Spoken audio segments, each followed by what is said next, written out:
आप ऑर्डर पढ़ लेते थोड़ा सा तो मुझे लगता है आपको शर्म आती बहुत ज्यादा अपने आप पर कि आपको जज साहिबा कह रही है कि इन्फेक्शन की तरह ये डिजीज फैल रही है। और ये डिजीज क्या है? ये डिजीज है आप जैसे लोग जो यूनिवर्सिटी में अपेरेंटली पढ़ने आते हैं, लेकिन चंद प्रोफेसर्स की वजह से, जैसे उमर ने अपने भाषण में कहा, कॉमरेड्स इन द फैकल्टी, वो जो कॉमरेड्स इन द फैकल्टी हैं जेएनयू में, और मैं बता रहा हूं उनकी संख्या बहुत कम है।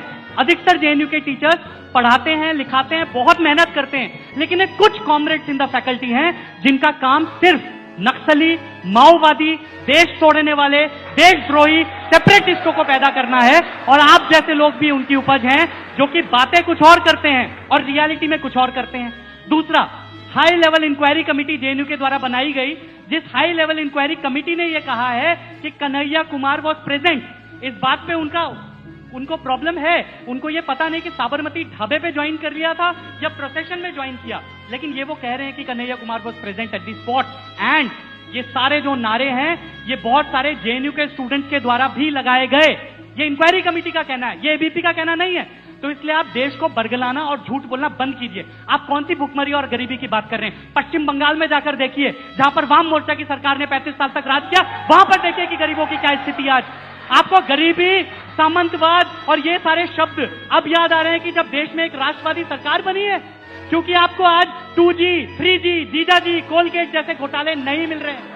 आज आपको विरोध करने के लिए और बातें नहीं मिल रही हैं, तो आप शब्दावली खोज के लाइए, इंटॉलरेंट। अरे ये देश तो कभी इंटॉलरेंट हो ही नहीं सकता, क्योंकि ये देश तो एक्सेप्टेंस के सिद्धांत पर बना है। स्वामी विवेकानंद ने 11 सितंबर की उस भाषण में शिकागो में कहा था, we believe not only in universal toleration but we accept all religions as true. यानी कि ये तो भारत की संस्कृति है कि हम मानते हैं कि अलग अलग मार्गों से होते हुए भी एक ही भगवान तक, यानी कि एक ही सत्य तक पहुंचा जा सकता है।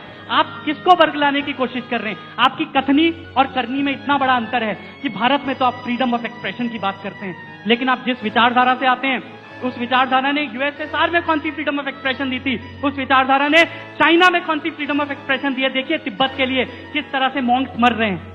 आपकी कथनी और करनी में इतना बड़ा अंतर है कि नक्सलवादी हमारे देश में बंदूक के दम पर लिबरेटेड जोन बना रहे हैं, नक्सलवादी हमारे देश के साथ लड़ रहे हैं। और माइंड कीजिए, वो बीजेपी या एबीपी के साथ नहीं लड़ रहे हैं, वो आरएसएस के साथ नहीं लड़ रहे हैं, वो इस देश के साथ लड़ रहे हैं, बाबा साहब भीमराव अंबेडकर जी द्वारा बनाए गए संविधान के द्वारा चलने वाले इस देश के साथ वो लड़ रहे हैं। और जब आप नारा लगा रहे थे, और जब ये लोग वहां पर, बाकी जो अल्ट्रा लेफ्ट के लोग जेएनयू में, जब वो नारा लगा रहे थे बंदूक के दम पर लेंगे आजादी, आप कहते हैं कि आप भारत के जिम्मेदार नागरिक हैं, और जिम्मेदारी आपने उस समय खूब निभाई कि वहां पर आप बाद में खड़े होकर आपने भाषण दिया तो एक शब्द में कंडेम भी नहीं किया कि इस प्रकार की नारेबाजी वहां पर हुई थी, वो नारेबाजी गलत है। इसलिए आपकी कथनी और करनी में जमीन आसमान का अंतर है। जहां तक बात रही पटियाला हाउस कोर्ट में जिन लोगों ने वायलेंस करी, उन लोगों को शायद थोड़ा सा राष्ट्रवाद सिखाने की आवश्यकता है।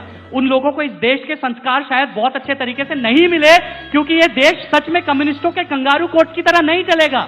ये देश डेमोक्रेसी के आधार पर चलने वाला देश है। हमारी इंडिपेंडेंट जुडिशरी है, we are proud of our judiciary. हमें विश्वास है, और आज भी इसलिए मुझे विश्वास है कि जब ये जजमेंट आएगा जिसमें कि आपके ऊपर देशद्रोह का आरोप लगा है, तो निश्चित रूप से दूध का दूध और पानी का पानी हो जाएगा।